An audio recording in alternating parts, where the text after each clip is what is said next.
The Nakagin Capsule Tower, designed by Kisho Kurokawa, it's known worldwide as one of the best examples of the metabolism architectural movement of the 1950s to the 1970s. Try it yourself. Search metabolism movement and the first thing that comes up is this building. Its large round windows and washing machine-like capsules will not be around for long though. Its demolition in 2022 means you will no longer be able to stay in one of Kurokawa's metabolic structures. Or does it? My research suggested that there might be another one far from Tokyo. これは中銀カプセルタワービルと同じカプセルを使用した戸建ての住宅タイプになるんですね。 So I blindfolded my cameraman and drove him north to the hills of Nagano to see for myself.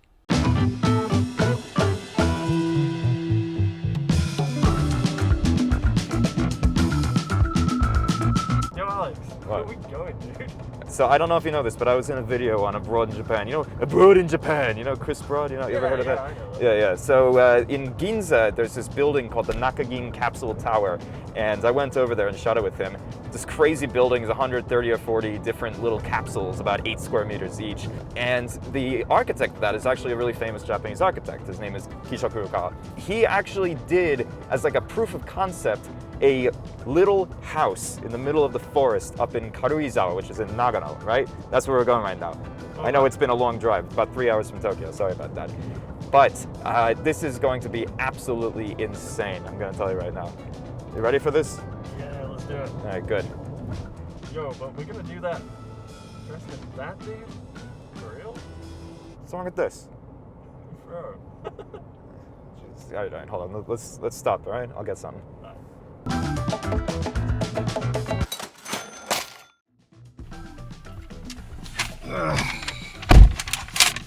How's that? Yeah. After a short detour, we made it up the mountains and met up with the owner, who showed us up the rest of the way. And after a total of 3.5 hours, we finally made it.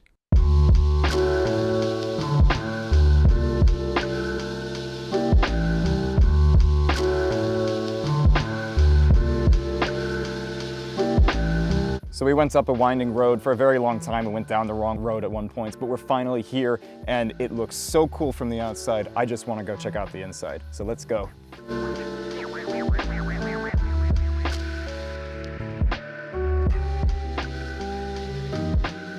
So now we're inside, and this place is amazing. You have really, really high ceilings in here, and you walk right into the living room. There's no actual dining room in this place, but this 103 square meter house has, you know, a little place where you can use as both the living room and the dining room. In the mountains up here, it does tend to get pretty cold, even in the summer months, so you have a beautiful fireplace up here, and you can also see there's a grill here. This grill is actually original to the house from 1971 or 2. I'll show you later where that goes. So this is basically the rotunda. This is basically the entrance to pretty much the entire house. You get to all of the rooms on this floor through this circular room in the middle. Now, let's actually go see the rest of the house. Cool. So this apparently was one of the original capsule designs as well. This is its own little box basically off the side of the house. And you can see this place is very, very 70s in a lot of ways. First off, the cabinets are all original. These are from 1972, 1973. And this is probably my favorite part in the place too. We have this old National Panasonic CRT, just a little portable thing. Sadly, it doesn't really work right now, it doesn't even turn on. But apparently the owner is going to send it to America to some guy that can go and fix it. Other than that, it's a kitchen. You know, it's pretty basic, but it has everything you need. And yeah, that's pretty much it. So let's go see the rest. So this place is a 3-bedroom. We're going to see the first bedroom right over here.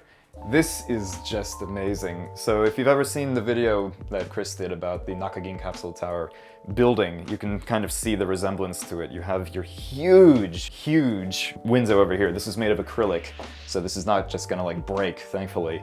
So one big drawback with this window, it's a beautiful window, but you can't actually open it. So you can't really get any air in here. Or at least that's what you think. There is actually this little vent up here. I'm not gonna open it right now because it's kind of hot outside. But if you open this up, then you'll have nice fresh air coming in. So that's what you do. It's not the biggest place, but as you can see, you have a little bed in here and you have a little, you know, chair and table set up right here. It's perfect. You just sit here and you look out into the wilderness and just have a good time. So one of the things that this house does actually share with the whole building, the Nakagin Capsule Tower building, is this bathroom. It's actually the exact same bathroom as in those capsules in that building. You can see it's not quite the biggest, but it gets the job done, that's for sure. You have your toilet over here. Ooh, yeah, you have your toilet over here. You have your bathtub over here, which I'm just gonna try to climb into. And yeah, it's pretty small, but again, it does get the job done. And this is great. Man, why do you have to laugh right then? That's fine, keep rolling. You're able to do something which I've never seen before, which is wash your feet in the tub while washing your hands in the sink while also using the toilet. So it's a multi-use bathroom. And best part, you have to remember this is 1972 that this place was made. It has an ashtray.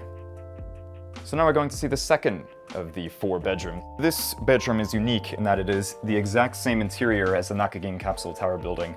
And you can see, if you've never been in it before, it's pretty cramped. But imagine this in the middle of Tokyo. It's so cool though. This one is preserved perfectly. It's basically nobody used it in comparison to the other ones. So just to show you a couple of features. First off, you have this right here. This becomes a desk so that you can do your work in the middle of your capsule in the forest. That's pretty cool. Put that back up. And when you're done with work, you can try to lock it. Ah, there it is. You can try to lock it. There it is. It's locked. It's safe. Don't want to break that. It's the only one in the world probably at this condition. And then, you know, have a seat over here.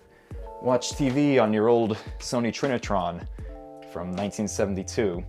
And maybe even listen to a cassette tape. They didn't really have cassette tapes back then. That was a really big thing then. But this has, at the time, top-of-the-line Sony equipment. And that's pretty cool, considering you can just listen to this in your stereo and look at that view. God, I love that view. You have the same bathroom over there. So this place actually has 2 bathrooms, pretty rare for Japanese apartments or house or anything. But that is the gist of this room. There's really not much else to show in here, but absolutely beautiful. So that was the last of the more modern capsule rooms, just like in the original building. But this one is one that they made specifically for this house. This is the washitsu, the tatami room.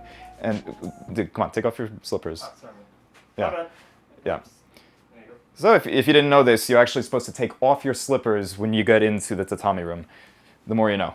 But you can see you have the little paper door right here, the shoji, right? And you open this up to see another circular window. God, I love that. It's almost like a little bonsai garden out there. You have the little tree coming out, or I guess the root or something coming out. It's just so much energy in here, you know? But then you come over here, you have your space for the scroll. And this is actually a scroll that was written by Kisho Kurokawa himself, the architect of this place himself. It apparently refers to some Indian kind of proverb thing that means everything all at once. You can see his archway. You see that in the bathrooms too, but you see this little archway right here. Let's open up and see what's in here. So the room we were just in isn't just any kind of tatami room, you know, a Japanese style room. It's actually a tea ceremony room. And you can see right here that we have the sink specifically made for doing tea ceremony, for washing the dishes and, you know, everything, and getting the water into the kettle and all that. And then you can actually go over there and open up the center piece of tatami and heat your kettle there.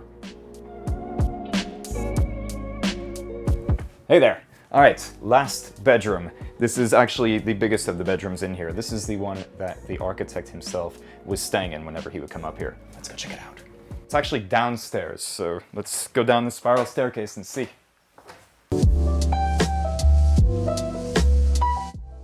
So this is the master bedroom, and this didn't used to be the master bedroom, apparently. This is more of a kind of leisure space, like a bachelor pad, kind of a men's dungeon, whatever you want to call it.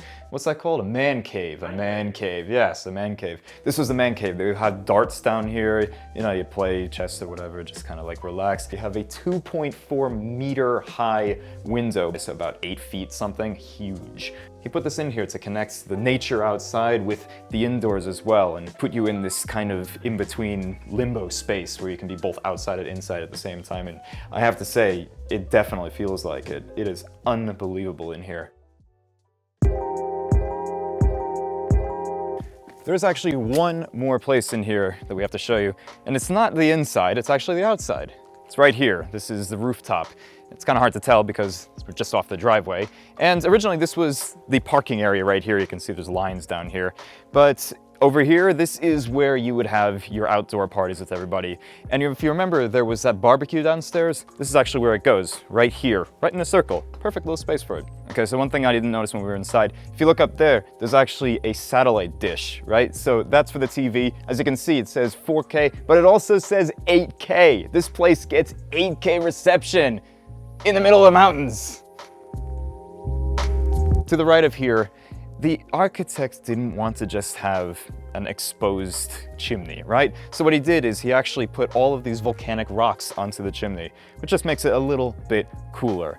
And that is the theme of this place. Everything is just a little bit cooler. If you want to be in the coolest place in all of Japan, stay a night in a monumental piece of history, you can stay here. This place will be available to stay in October of 2021 for about 200,000 yen a night, which is about maybe $1,900 a night. It's not the cheapest, but if you pay that money, you get to spend a night in a relic, in the last remaining place of the metabolic movements in all of Japan. No, all of the world. If you want to learn more about this particular house, take a look at the link in the description below. If you want to see more of my own properties, go to tokyoportfolio.com, or you could follow me on Facebook, Instagram, and definitely follow me on, what is this called again? This is YouTube, right? YouTube. Yeah, YouTube, that's the one. YouTube. Until next time, thanks for watching.